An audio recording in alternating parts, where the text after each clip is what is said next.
दोस्तों हम चल दिए हैं ट्रेन से पाकिस्तान की सीमा पर। आप कहेंगे भारत का कौन सा ऐसा गांव है जो अंतिम सीमा पर है, उस तरफ पाकिस्तान और इस तरफ भारत। ये हमारी ट्रेन है जो 120 किलोमीटर की दूरी तय करेगी। ट्रेन नंबर है 54811 यानी 54811। यह है बाड़मेर से जाती है मुनाबाओ। मुनाबाव अंतिम स्टेशन है भारत का और आप दर्शन कर रहे हैं थार के मरुस्थल का। यह है रेगिस्तानी इलाका। हमारी ट्रेन लगभग 55 किलोमीटर प्रति घंटा की रफ्तार से आगे बढ़ रही है। आपने देखा, यह पूरी तौर पर रेगिस्तान है। हमारी ट्रेन अगले पड़ाव पर पहुंचने वाली है, इसलिए इसकी गति कुछ धीरे हो गई थी। अब आप देख रहे हैं कटीली झाड़ियाँ, ऐसे वृक्ष हैं जो जिसमें फल नहीं लगते। फल लगते भी हैं तो वे फल मनुष्य के काम के नहीं हैं। उसे ऊंट खाएगा, उसे भेड़ और बकरियां खाएंगी। तो आप देख रहे हैं कुछ पहाड़ी इलाके भी हैं। देखिए ट्रेन अपने ट्रैक पर, और इस ट्रेन में भरे हैं तमाम फौजी। कुल लगभग 10 बोगियां हैं इस ट्रेन में। आगे और पीछे दिव्यांगजन के लिए, सामान के लिए और गार्ड साहब की बोगी है।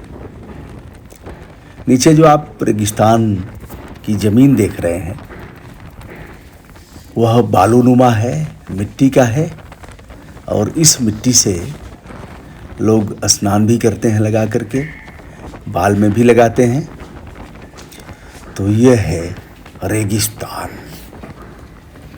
बाड़मेर से जब यह ट्रेन चली थी तो इसका समय था 7:30 बजे, यानी ठंड के मौसम में 7:30 बजे निकलना।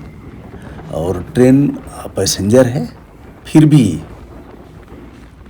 इसका साम्राज्य है। इस ट्रैक पर नहीं आता इसके आगे पीछे कोई, न कोई पीछे से आएगा और ना ही कोई आगे से आएगा, क्योंकि इस रूट की यह रानी है और रानी साहिबा चल पड़ी हैं बाड़मेर से मुनाबाव। आप देख रहे हैं यहाँ अभी बस आपने देखा कुछ गाड़ियाँ खड़ी थी। यहाँ रेलवे का फाटक बंद था, तो अब ट्रेन के निकलने के बाद यह फाटक खुलेगा, फिर गाड़ियाँ अपने अपने दिशा में प्रस्थान करेंगी।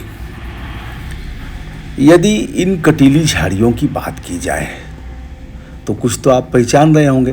पहचानने में दिक्कत नहीं है, क्योंकि आप सभी देखते हैं इन झाड़ियों में जो मुख्य वृक्ष की तरफ हम आपका ध्यानाकर्षण करा रहे हैं, यह है कटीला बबूल, जिसे जंगली बबूल भी कहा जाता है। तो इसे आपने देखा, और यह जो ढूहे हैं उन ढूहों को भी आप देख रहे हैं। दोस्तों, यह आसान काम नहीं था। या तो हम खिड़की खोल करके वीडियो बनाएं तो सीधे सीधे हवा आएगी, और या फिर आप देख भी रहे हैं कि ट्रेन की चलती दिशा में हम वीडियो बना रहे हैं। तो स्वाभाविक सी बात है कि यह हवा हमारे चेहरे पर आएगी, हमारे पूरे शरीर पर इस हवा का प्रभाव पड़ेगा।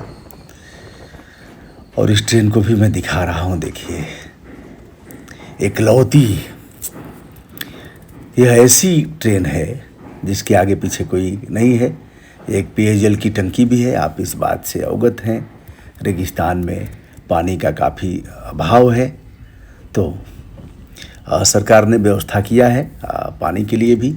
हम अब यह एक स्टेशन आ रहा है, स्टेशन को आप देखेंगे।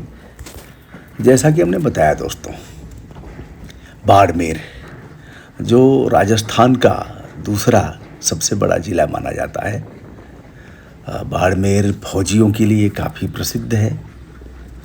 बाड़मेर राष्ट्रीय आंदोलन का विशेष अंक रहा है। और बाड़मेर ऐसा ज़िला है जो पाकिस्तान की सरहदी सीमा से बिलोंग करता है। अब आप देखिए, ट्रेन की कई पटरियां हैं, आप इससे अवगत हो गए होंगे कि कोई न कोई स्टेशन आने वाला है। स्टेशन आएगा, लोग रुकेंगे, लोग चढ़ेंगे और फिर कुछ देर तक यह ट्रेन रुकेगी। दोस्तों, राजधानी विलंबित हो जाएगी। देश की सबसे चर्चित ट्रेन शताब्दी भी चूक कर सकती है, किंतु यह ट्रेन जो बाड़मेर से मुनाबाब की तरफ जाती है, यह ट्रेन विलंबित नहीं होगी। आपने देखा, यहाँ शौचालय की भी व्यवस्था है। इस छोटे से स्टेशन पर कोई यात्री रुका नहीं, आपने इसे देखा। अब ट्रेन के स्टेशन का नाम आप पर मैं छोड़ता हूँ, आप बताइएगा। बाड़मेर से जब यह ट्रेन चली है तो यह स्टेशन पहला स्टेशन है जिसका अवलोकन हमने आपको कराया। अब यह ट्रेन सीटी देगी। जैसा कि आपने देखा, मैंने अगले वीडियो में दिखाया था कि जब हमने बाड़मेर से शुरुआत किया था तो उस समय ड्राइवर साहब जो ट्रेन की चालक हैं वो हमें पहचान गए थे और उसके बाद उनसे हालचाल हुई थी। उन्होंने बताया था, तत्पश्चात ट्रेन का संचालन शुरू हुआ था।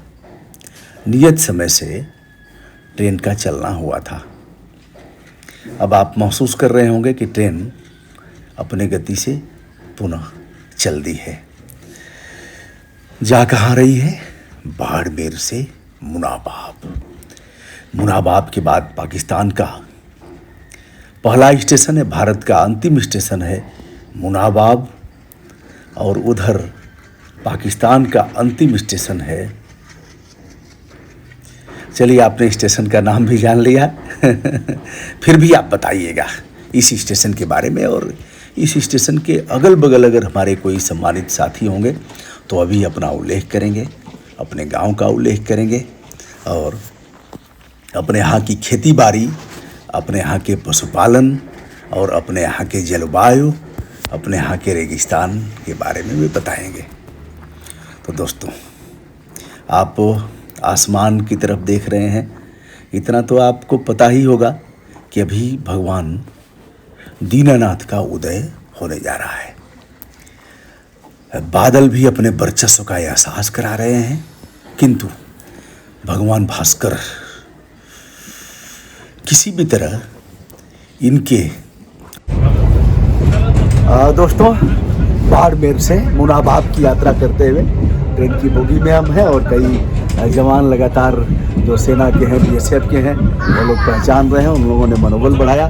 उसी में हमारे बीच एक उत्तराखंड के जवान हैं और छुट्टी काट के जा रहे हैं। उत्तराखंड में कहाँ से हैं सर? उत्तराखंड में पौड़ी गढ़वाल से। काफ़ी ठंड होगी आपके यहाँ, तो वहाँ ठंड अधिक है कि सीमा पर ठंड अधिक है? सीमा पे भी आपकी राजस्थान की अपनी एक ठंड है। अच्छा। और उत्तराखंड की अपनी वादियों की अपनी ठंड है। हाँ, लेकिन सीमा की जो गर्मी है, हाँ, वो ठंड नहीं लगने देगी जी। ये बात जो भीतर जो जज्बा है जी, देश हाँ, सीमा पर तो उस जज्बा से गर्मी लगती है, ठंड नहीं लगती। ये तो बात है।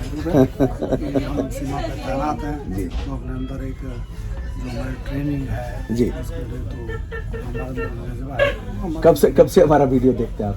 मैं करीब 6-7 साल तो हो ही गया हुआ। चलिए, तो अभी आपने ब्रिगेडियर उस्मान का देखा था, जो महावीर चक्र विजेता है, सेना के दूसरे सबसे बड़े जो सम्मान है उससे नवाजे गए। तो उनके गांव पर मैं गया था और उनका दिखाया था। ब्रिगेडियर उस्मान जो एक बड़ा नाम है और जिनकी शहादत हो गई थी आज़ादी की 1 साल बाद, तो उनके गांव पर मैं तो सैनिकों को काफ़ी अपील किया था। वह वीडियो तो साहब ने देखा था। उत्तराखंड देवभूमि, उत्तराखंड जो उत्तर प्रदेश से अलग हुआ था, वहाँ के रहने वाले हैं और सीमा पर ड्यूटी आपकी है। चलते चलते ऐसे पहचान लिया है। चलिए, ढेर सारी शुभकामनाएं। जय हिंद। शुभकामना।